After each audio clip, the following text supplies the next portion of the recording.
to talk to you a little bit about the shamanic view of mental illness, and I know that there's a lot of words on some of these slides. I don't read them off there, but I really want you to get a feel for them so that you can, again, ask questions if you want to. It's a little different once you begin, again, looking at the shamanic view of mental illness, because we believe that everything happens on a higher plane.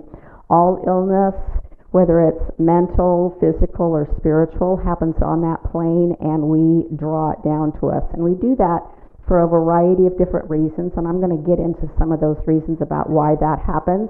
But what happens is, on a shamanic level, is that once you retrieve a missing soul piece, you're actually permanently healed. That's the difference. Okay?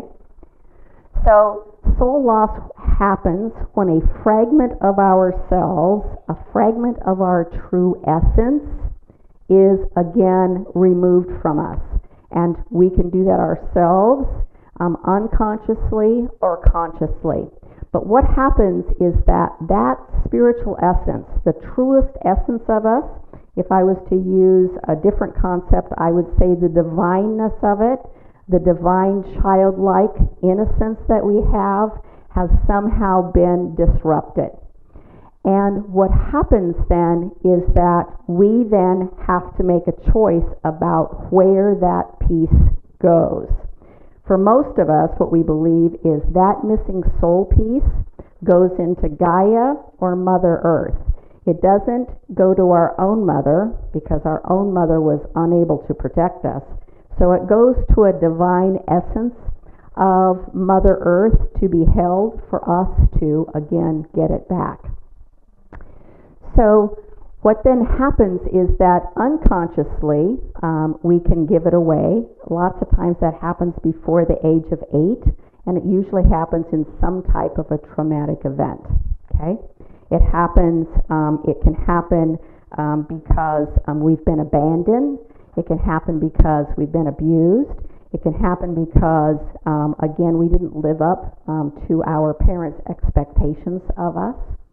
So as a child, my mother died when I was 2. My grandmother raised me. It was very traumatic.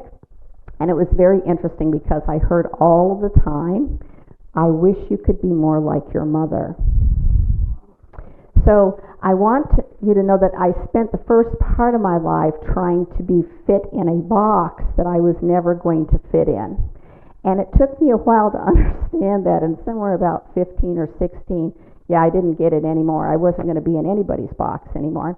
So the interesting thing about that, though, is that all of that, even though I had done lots and lots of therapy in my 20s and 30s, didn't actually come into my complete understanding of why that experience had happened until I had done 14 days of ayahuasca. And then the light bulb came on and I got it.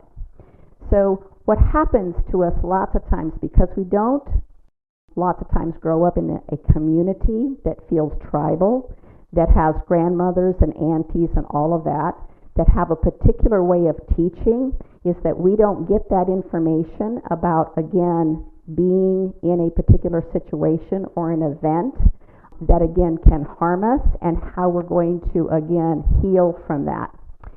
So what happens then, though, consciously, is lots of times we're willing to give up a piece of ourselves. This happens lots of times within the gay community because, again, we don't fit in a particular box. So we're willing to give up who we are to fit in whatever in that community, because what we really want more than anything else is love, right? We want to feel loved, we want to feel accepted, and we want to feel like that, again, we can contribute. We can't feel any of those things, though, if in fact we're giving up pieces of ourselves.